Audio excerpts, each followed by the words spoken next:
Hello and welcome. Today I'm going to be trying to explain simply and quickly why you are so important, why you matter so much to everything in the universe, and everything you do has the most profound effect. You are everything. You might feel like a drop in the ocean, but I'm going to try and explain why you are the ocean in a drop. Let's get started, because I don't want this to last an hour. What we're talking about, I don't even talk about what we're talking about. We're talking about causation. We're talking about causation today. We're talking about what it is. We're going to give examples. We're going to talk about free will and predeterminism and quantum physics and the butterfly effect. I'm not exaggerating. We're going to be talking about why this matters, how it matters. We're going to have methods, and I'm going to try and get it done really quickly. So let's get started. What is cause and effect? To my best explanation, it is an action, which is the cause, that has some kind of outcome, which is the effect. So, if I drop this pen, that will be the cause. Or should I say, if I let go of the pen, that will be the cause of it then dropping. Or being governed by gravitational forces to fall towards the largest thing, which is the Earth, and all that stuff. I'm not a physicist, but what we take this a step further. What we have to understand is then the effect becomes the cause. So, I let go of the pen is the cause. The effect is it falls. Then the effect of it falling becomes the cause of it making a noise. Interesting. So everything since the beginning has been cause, effect, cause, effect, cause, effect, ad infinitum. And to my understanding, I don't believe that atoms and matter of any kind sort of disappears from the universe. So essentially, all of the stuff that's in the universe has just been changing over time and doing different stuff and having different causal effects on each other.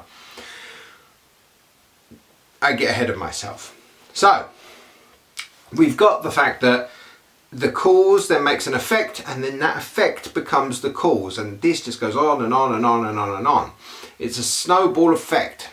So, this leads us into a number of different very interesting philosophical ideas. If we are subject to the laws of causality, then do we have free will?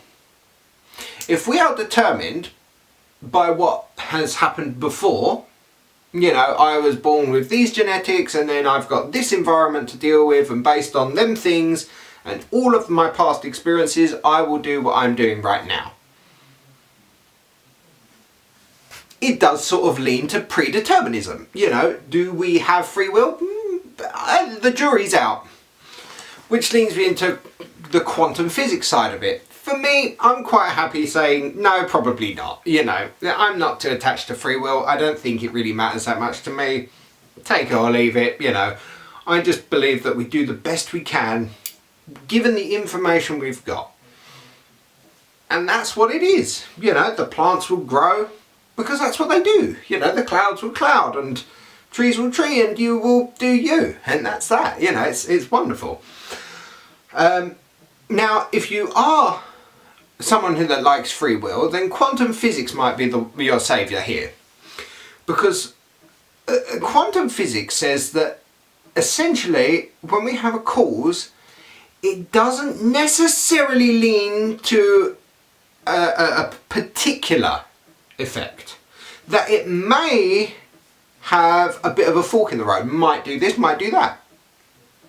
Now, there's a couple of things that have confused scientists, not confused I wouldn't say, but have really sort of lent to some of these interesting ideas on what seems like a glitch in the matrix. Like there's one called the dual slit experiment. It's talked about so much, but light shines through a couple of slits and then it makes a weird pattern. So you go, let's let's put a camera to it, let's observe it, or whatever it is, a really light particle thing, sensitive, and then the thing changes and you go, well, I didn't expect that to happen, but oh, why, you know. There's the square root of -1, it makes a letter, and you go, ah, see, maths has failed. Nope, no, they use that to make computers and stuff. So there really is some weird stuff going on in quantum physics. It is just weird, and I'm not a quantum physicist by any stretch of the imagination, but I think any quantum physicist would agree with me that it's weird. Or maybe we just don't know how to explain it yet. So let's set aside free will and predeterminism for a minute,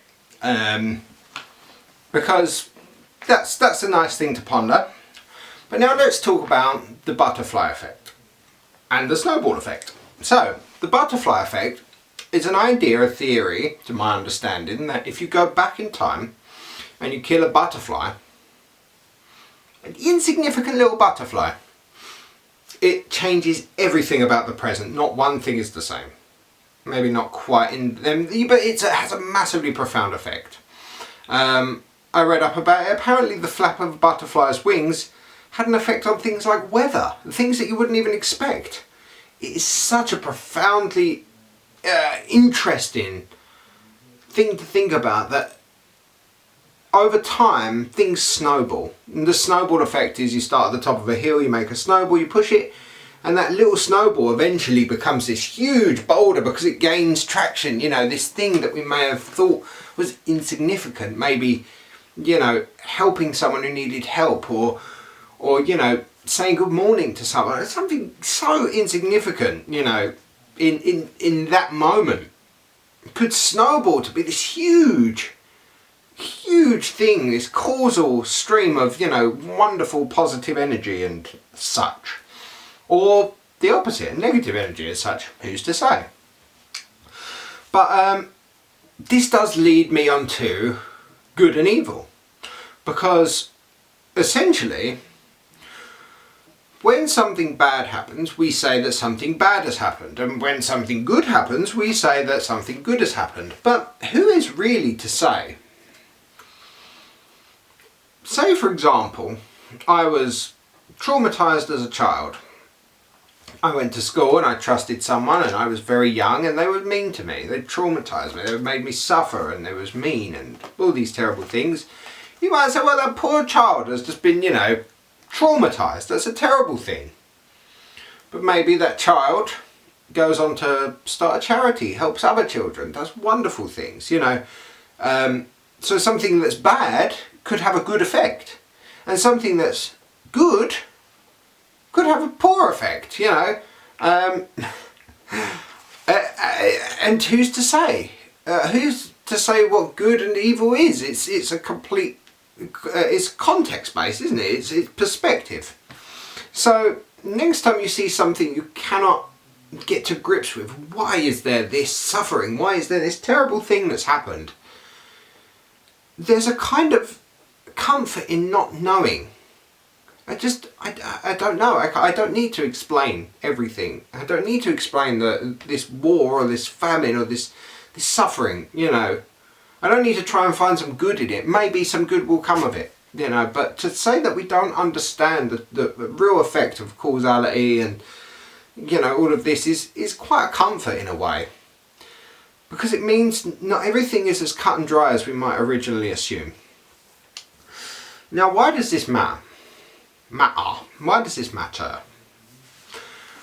Why it matters is because if you was like me, I grew up and I you know, I got to, you know, the workplace and I felt like I was a victim of the universe. It's a chaotic, godless universe, and I just didn't really have a place in it. You know, I wasn't the most social creature. You know, I didn't really get a lot of joy out of certain things other people did, you know, going out and, you know, a bit like I was being social and this and that. I was probably quite traumatized, you know, by having to exist. So, and, you know, I had a number of reasons why I wasn't good enough. I didn't have a degree, I wasn't making loads of money, you know, I was probably never going to pay off a mortgage. And really, when it hit me like a bolt of lightning, you know, the true interconnectedness of all things. You know, how did I think I was somehow separate from the universe? How did I think that I was insignificant, or a victim, or a poor me, or someone that didn't get on?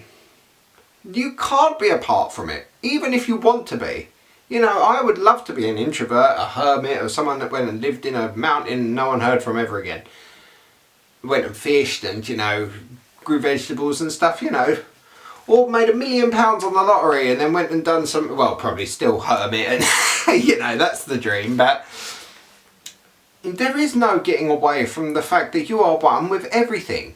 You know, like I say, as far as my understanding, besides quantum froth, which is atoms coming in and out of existence incredibly sort of instantaneous or really quickly.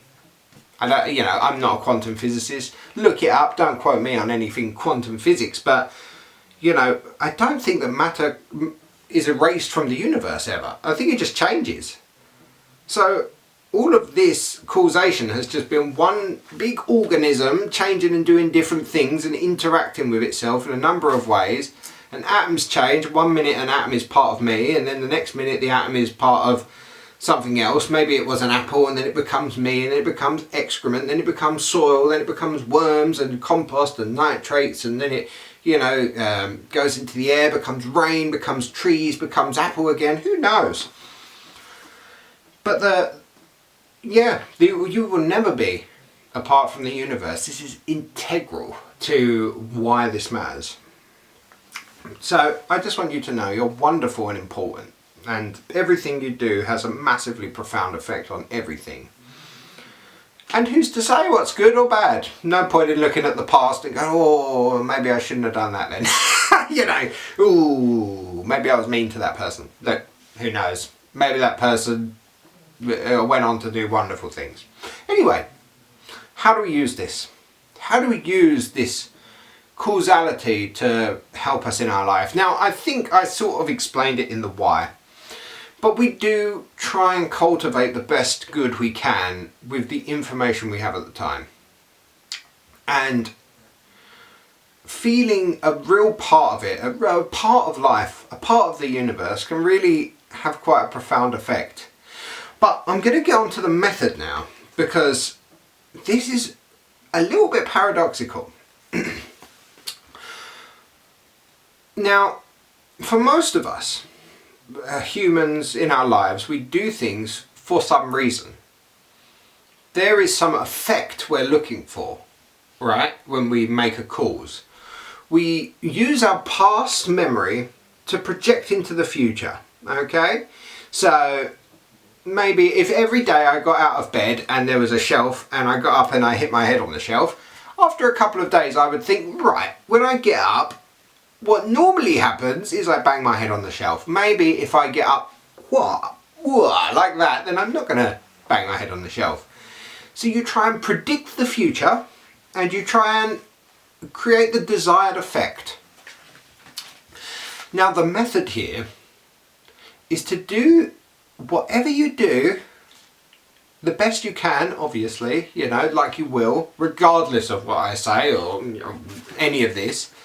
Or maybe because of it, who knows? But the method is to do it without thinking about the desired outcome. It may seem paradoxical because we're trying to cultivate good in the world. We're trying to cultivate our idea of perfection, you know, our idea of comfort and warmth and whatever nice things we like, you know, as humans. But we shouldn't be concerned about the desired outcome. For example, if I was to be concerned about the fact I don't get any views on my videos, or no one listens to the music I play, or, you know, then, well, wouldn't I become disheartened? Wouldn't I change my behaviour based on my perception? Well, maybe. this sort of leans into the whole laws of manifestation. Manifest what you want and this and that. And it's true, but not for the reasons they say it is. You see, because the universe works with you and stuff. And